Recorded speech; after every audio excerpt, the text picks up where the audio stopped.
Today we're going to talk about an idea that totally flips the script on our relationship with art.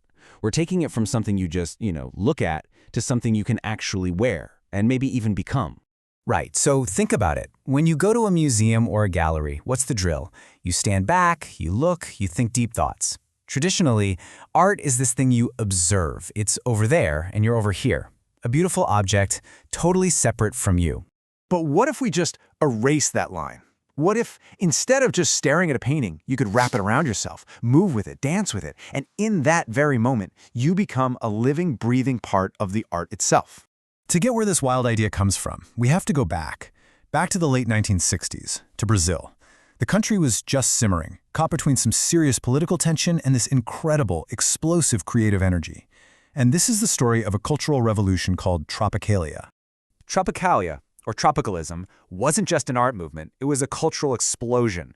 We're not talking just music or just painting, it was a whole mindset. The main idea was to completely shake up what it meant to be Brazilian by just mashing everything together. Traditional samba with psychedelic rock, folk art with pop culture, you name it.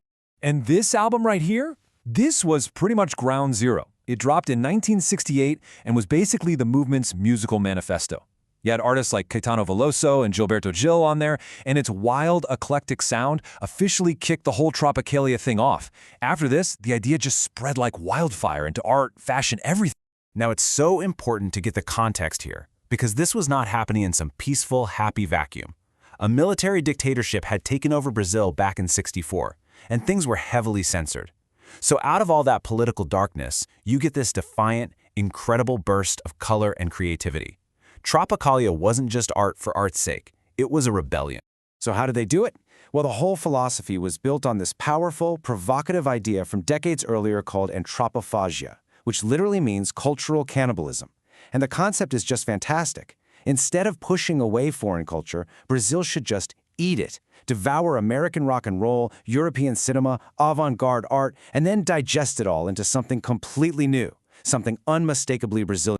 This one line from the 1928 manifesto that started it all, it just nails it. Tupi is an indigenous Brazilian language. So by mashing up Shakespeare with a native reference, the writer was basically saying, hey Brazil, stop trying to choose between your native roots and European culture. Just consume it all. And where did that manifesto come from?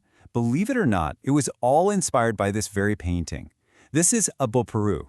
The name literally means man who eats in the Tupi language. And this one image, it became the symbol for an entire philosophy of how to create culture. Pretty amazing. Okay, so you have this idea of cultural fusion, right? But one artist, Hélio Oiticica, he took this idea of participation and just ran with it. His goal was to completely smash the barrier between the art and the person looking at it.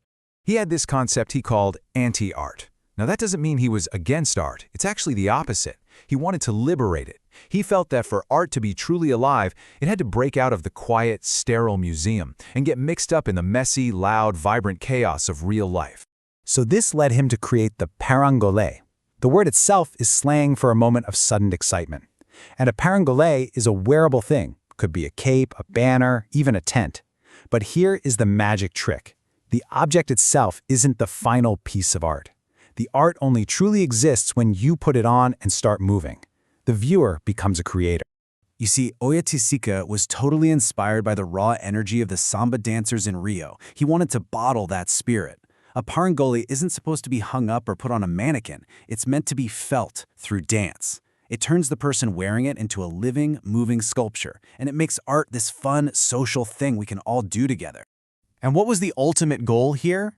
To reach a state Oiticica called leisure. Yep, that's creativity plus leisure. He believed that through this kind of playful interaction, you could tap into this suprasensorial state, basically an expanded consciousness where the lines between your body, the art, and the world just completely dissolve. So, a wearable cape from 1960s Brazil, designed to free your mind. That's a powerful idea. But what happens when a concept like that evolves? Let's jump forward a few decades and see what happens when technology gets its hands on this experiment. So yeah, that's the big question, right? How do you take that raw, revolutionary spirit of the Parangole and translate it for the digital age? What does wearable participatory art even look like today? Well, when you put them side by side, the evolution is just whoa. The fabric and paint get replaced with wireless electronics. The physical movement, which used to be all visual, now actually creates sound. And the whole thing shifts from being your own solo experience to something you do together, collaboratively. And that brings us to the Parangonet. This was a project from 2009 that was basically a high-tech reboot of Oiticica's whole concept. It took his original idea and just injected it with technology. So now you have two people wearing these electronic outfits, and as they move, closer together, further apart, in sync, they're not just dancing. They're actually creating a soundscape in real time.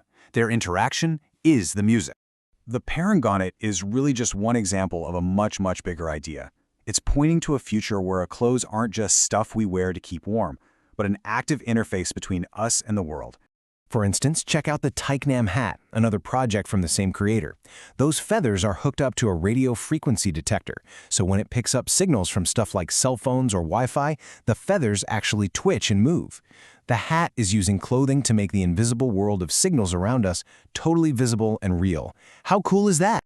So, think about the journey we've just been on.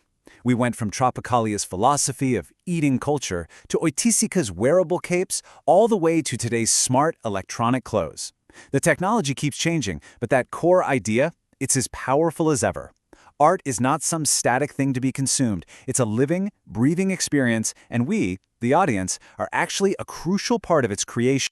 Which, of course, brings it all back to you.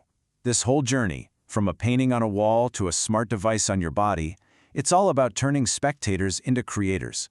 So I'll just leave you with this one final thought. If your clothes could create, what kind of art would you make?